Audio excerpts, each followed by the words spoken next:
I know that I just released a theory not too long ago about Adam, but I came up with another one. Sorry, I'm not spreading the love. This just applied so well to him. So, time for more Adam. More particularly, his mask. What I'm going to be considering, his disguise. Here's the weird thing about Adam that is unique for his situation, and that is his name. Adam. It's nothing more than just his name, as far as we know at least. Most, when put on a mask to hide their true self, changed their name. David to Agent Washington, Samuel to Locus. Adam didn't change his name, which is very unique.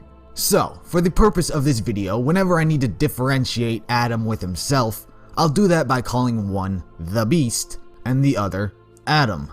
So, these disguises, the mask that Adam and other people put on, end up affecting how each one of them sees themselves and how they act accordingly. Adam's mask gives him a sense of anonymity, the act of being anonymous, i.e. not showing your face to others. It makes people act differently or more extreme than they usually would. When you're anonymous, it creates disinhibition, a lack of restraint when it comes to your actions.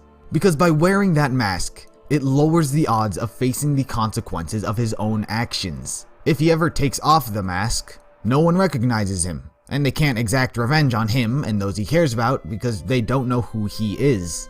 It can also end up protecting others. Adam, at the very least, has a mother and a father. If no one knows Adam's identity, they can't be found. But when you are that anonymous, it can produce an experience of de-individuation, reduced consciousness of oneself as an individual.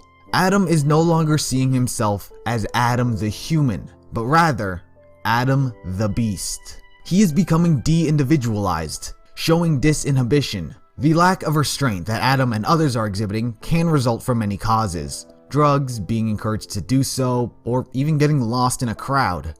Not as in, I have no idea where I am lost, rather, I'm one face in a sea of people.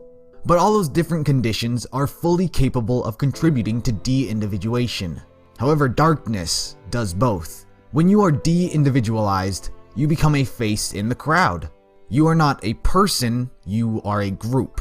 During the White Fang get-together, that was happening. We see civilians, normal everyday people, putting on masks and joining in. They are hiding their identity because they no longer feel as though they as an individual are breaking the law.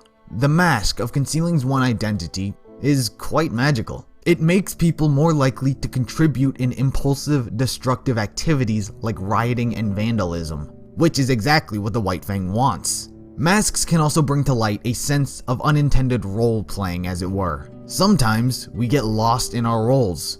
Example, another popular Rooster Teeth show, Immersion. If you really pay attention, you could see how into the roles the lab rats get. They are no longer people who play games as their jobs. They are now stealthily sneaking around a party as an assassin. Night guards worrying that if caught, they die.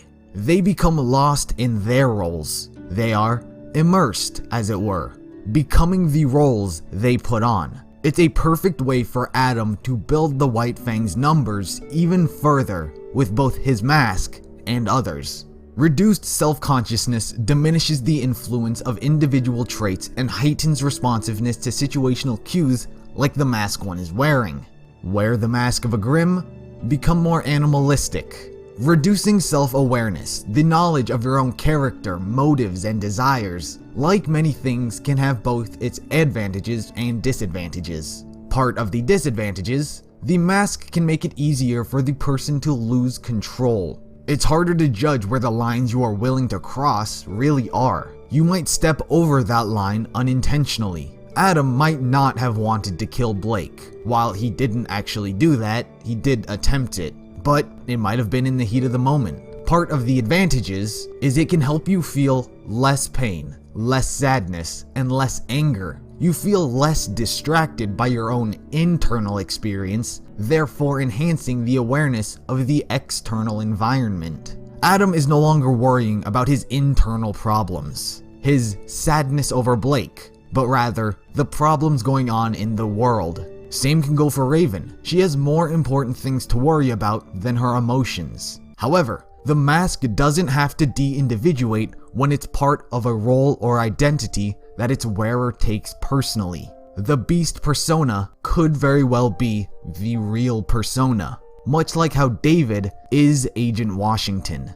But the core of Adam's identity always remains Adam, because it's his developmental experience that fuels his intentions. He started out as Adam. His experiences throughout his life led him on the path he is now, into the beast. His mask is simply a tool, and he attempts to use that tool to his advantage. So much so that he might have gotten lost in it. So, let me ask you, what is Adam's identity? Adam or the beast? If you're looking for the really cool, or at least the answer that makes you feel good because you don't like Adam, the answer most people would say is the beast. But, that kind of misses the point of this entire video. What defines Adam's character is the essential humanity that he possesses. Most people believe that the moment Adam's mask is removed, it is his eyes that will reveal the true him, a potential relative of someone we know. In all honesty, it's probably more than likely that is the case. But you know what I think? I think under that mask is Adam, and not the beast. With that said, that is going to do it for this video. I apologize if you don't like Adam. I didn't want to make another one on him, but it kinda just happened. I wanted to apply this to Locust from Red vs. Blue, but it kind of applied more to Adam with all the different information. I'm trying to come up with some new RWBY theories for the future, so stay tuned for that. But if you like this video, make sure to leave a like and comment down below as to what you think about Adam. And if you're interested in more content like this, make sure to subscribe.